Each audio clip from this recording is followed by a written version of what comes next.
बिस्मिल्लाहिर्रहमानिर्रहीम। स्टूडेंट्स, ये हमारे पास एक्सरसाइज 2B है और ये बुक हम 2 को डिस्कस कर रहे हैं। ठीक है, थिंक मैथ 2।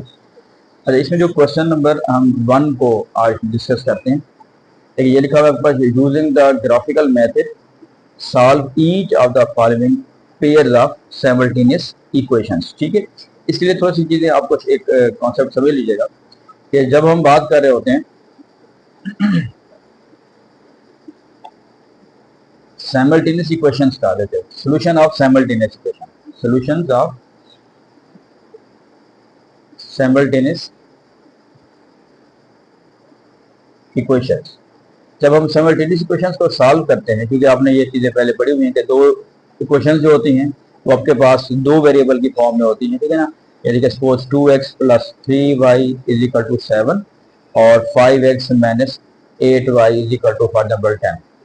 अब होता है कि जब हम इसको सॉल्व आउट कर रहे होते हैं इनको, तो फिर आपके पास क्या कॉन्सेप्ट होता है कि आप 3 मेथड हम इस्तेमाल करते हैं। एक मेथड हम इस्तेमाल करते हैं, यानी मेथड्स की मैं बात इसमें कर रहा हूँ। एक बार हम मेथड इस्तेमाल करते हैं एलिमिनेशन मेथड, पढ़ा हुआ है आप लोगों ने। ठीक है, एलिमिनेशन मेथड। दूसरा हमारे पास होता है सब्स्टिट्यूशन मेथड। ठीक है जी। और थर्ड जो हमारे पास मेथड होता है वो होता है ग्राफिकल मेथड। ठीक है, इनको अगर हमने सॉल्व करना है, ग्राफिकल मेथड। अच्छा, इस स्टेज पे अगर आपने ये दो मेथड नहीं पढ़े हुए तो हम नेक्स्ट हमारे इसमें आ जाएगा। अब है कि ग्राफिकल मेथड क्या है। देखिए, पहले ये देखिएगा, ये दो लीनियर इक्वेशंस हैं। अब दो लीनियर इक्वेशंस जब दी होती हैं तो उन्हें हमने बनाना होता है। मैं आप फिलहाल क्योंकि हमारी ये एक्सरसाइज जो है that depends on the graphical method. तो करना आपने बेटा क्या है कि आपने इन दोनों के ग्राफ बनाने हैं, और ग्राफ बनाना आपने पहले से सीखा हुआ है कि अगर आपके पास ये लीनियर इक्वेशन है तो उसको हम किस तरह ग्राफ बनाएंगे। ठीक है ना जी। ग्राफ बनाने के बाद जो है 3 किस्म के ग्राफ बन सकते हैं। आपके पास कंडीशंस हो सकती हैं।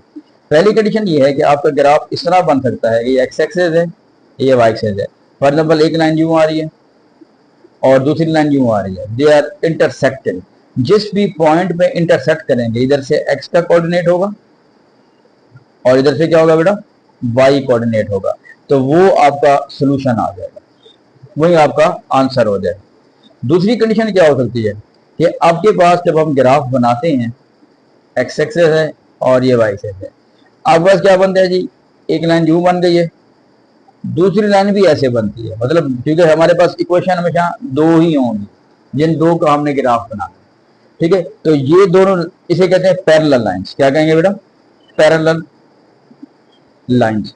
अब पैरेलल लाइंस क्या होती हैं कि नॉन इंटरसेक्टिंग लाइंस। क्या होती है बेटा, नॉन इंटरसेक्टिंग लाइन। अब वो कहीं मीट ही नहीं कर रही, कहीं इंटरसेक्ट ही नहीं कर रही, तो इसका मतलब उनका कॉमन पॉइंट भी कोई नहीं है। तो ऐसी सूरत में हम लिखेंगे नो सोल्यूशन। क्या लिखेंगे जी, नो सोल्यूशन, क्योंकि सोल्यूशन ही कोई नहीं आपके पास आ रहा। लेकिन अगर आपके पास तीसरी कंडीशन इसमें आपके आ रही है, यानी पहली कंडीशन ये हो सकती है, दूसरी कंडीशन ये हो सकती है। अब तीसरी कंडीशन हमारे पास ये हो सकती है कि ग्राफ बनाते हुए ये एक्स एक्सेस है, ये वाई एक्सेस है। ठीक है ना, जब मैं इसको शो यूं कर रहा हूं। अब आपने एक लाइन बनाई, वो जैसे बन गई। लेकिन जब दूसरी इक्वेशन की, यानी आप इक्वेशन से आप ग्राफ बनाओगे, ऐसा पॉसिबल है कि वो भी वही के उसी के ऊपर ही बन जाए, उसी के ऊपर ही बन जाए। यानी कि 2 इक्वेशंस हैं, लेकिन जब आपने ग्राफ बनाया है तो उससे एक ही लाइन आपके पास आएगी। अब इसका मतलब क्या हो रहा है, इसका मतलब ये हो रहा है कि ये बहुत सारी जगहों पे, बहुत सारे पॉइंट पे इंटरसेक्ट कर रही है। ठीक है, जैसे इसको कंपेयर करिएगा इस कॉन्सेप्ट को, कि यहाँ पे एक पॉइंट पे इंटरसेक्ट कर रहे हैं और यहाँ पे जब दोनों एक ही लाइन बन रही है, इसका मतलब ये बहुत सारे पॉइंट्स पे इंटरसेक्ट कर रही है। ऐसी कंडीशन में हम लिखते हैं इनफाइनाइट सोल्यूशन। क्या लिखते हैं बेटा, इनफाइनाइट सोल्यूशन। ये इसका जो सोल्यूशन है वो आपके पास क्या है, इनफाइनाइट है। ठीक है, इसका मतलब इनफाइनाइट सोल्यूशन मतलब मैनी इसमें आंसर हो सकते हैं। क्लियर होगी बात ये। तो आज हम डिस्कस क्या कर रहे हैं कि solution of simultaneous equations by using the graphical method. ठीक है जी। अब इसमें एक हमने क्वेश्चन यहाँ पे किया हुआ है, वो जरा देख लीजिएगा। देखिए क्वेश्चन हमारे पास है जी 1, क्वेश्चन 1 हमारे पास है। इसको पार्ट को देखिएगा, using the graphical method to solve, इसको हमने सॉल्व करना है और इसमें आपके पास जो वैल्यू आ रही है, क्वेश्चन है बेटा 3x minus Y is equal to 0, और पहला पार्ट है जिसमें यानी कि ये पूरा एक पार्ट ही होता है, फर्स्ट पार्ट, उसमें दो ही क्वेश्चन होंगे, 3x minus Y is equal to 0, the next question is 2x minus Y is equal to 1। अब इसको सॉल्व कैसे करेंगे देखें। इसको पहले आपने ये करना है कि मैंने आपकी उस सहूलत के लिए टाइम बचाने के लिए इसको कर ली है। ये लिखा हुआ है 3x minus Y is equal to 0। इसको पहले आप क्या करें, अरेंज कर ले y की फॉर्म में। y को हम इधर ले गए हैं, y is equal to 3x। अब हम टेबल बना लें, ठीक है ना। उम्मीद काफी आप लोगों ने ग्राफ बनाए होंगे लेकिन ये क्वेश्चन से, ठीक है ना जी। तो उसका ग्राफ बनाने का कॉन्सेप्ट क्या होता है, आप कुछ वैल्यूज ले लें। x को अगर हम 0 पुट करेंगे, 0 3 दार 0, x को अगर 1 पुट करेंगे, 3 1 दार 3, x को अगर आप 2 पुट करेंगे, 3 2 दार 6, ठीक है। कुछ भी वैल्यूज पुट कर सकते हैं यहाँ पे। इसी तरह दूसरी क्वेश्चन दी हुई है, that is 2x minus Y is equal to 1। तो हमने पहले y की फॉर्म में अरेंज कर दिया, लेकिन अगर हम y, क्योंकि ये नेगेटिव है, इसको अगर उस साइड पे ले जाएं तो ये बन जाएगा 2x, और 1 को इस साइड पे ले जाए, लेफ्ट साइड पे ले आए, तो that will be minus 1 is equal to y। ये हमारे पास एक क्वेश्चन बन जाएगा, ठीक है। लेकिन हमने इसको इस तरह अरेंज कर लिया है कि y is equal to 2x minus 1। अब टेबल हमने बनाई, टेबल में फिर वही बात, अगर हम x को 0 पुट करते हैं, 2 0 0, 0 माइनस 0 माइनस 1 क्या आंसर आएगा जी, माइनस 1।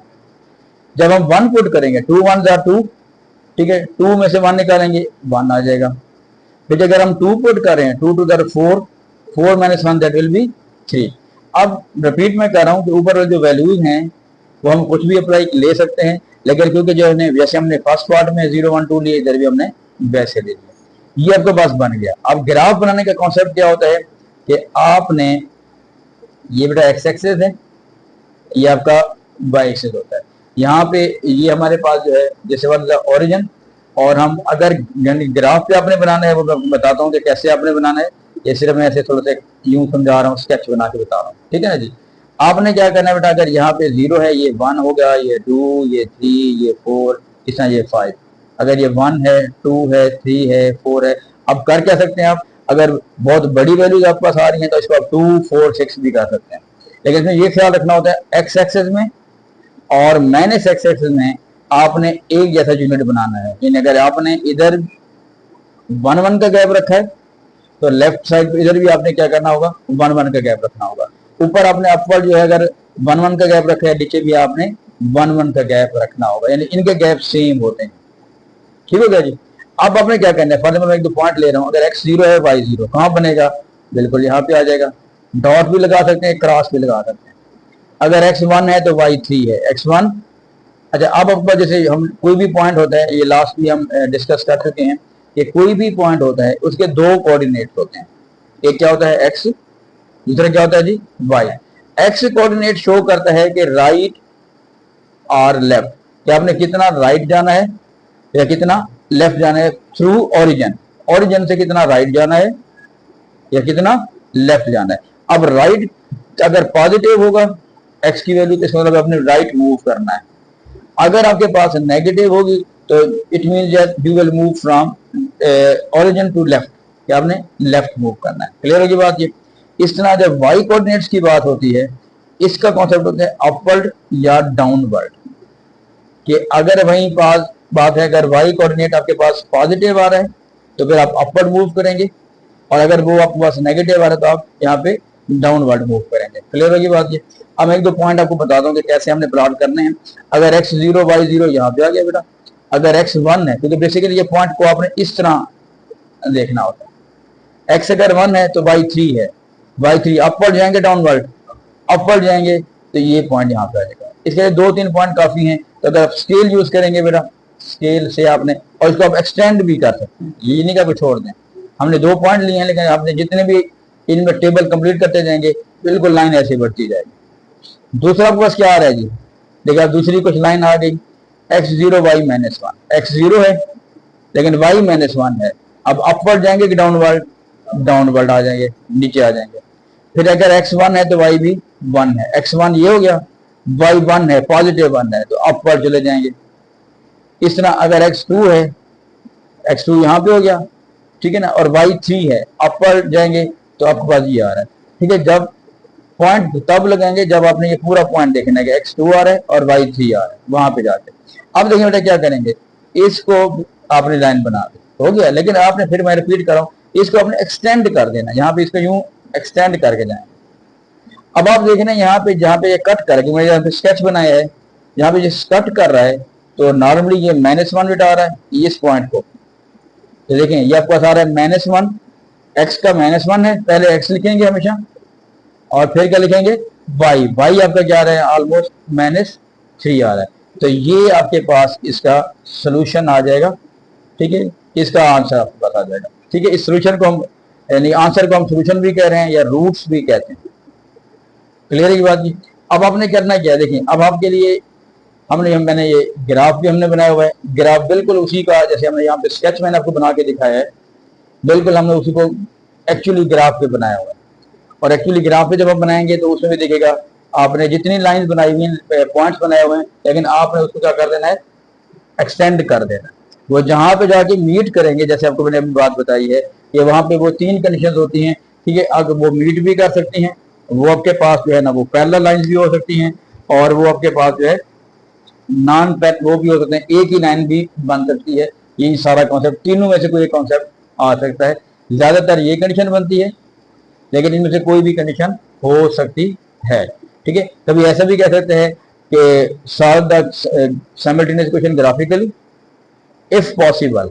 अब पॉसिबल का मतलब होगा कि ये वाली जो कॉन्सेप्ट है ये पॉसिबल नहीं है, इसका सोल्यूशन ही आपका नहीं आ रहा। क्लियर हो गई बात जी। तो ये सारे पार्ट्स ऐसे हैं, इसमें बेसिक कॉन्सेप्ट आपका है कि you have to draw the straight line.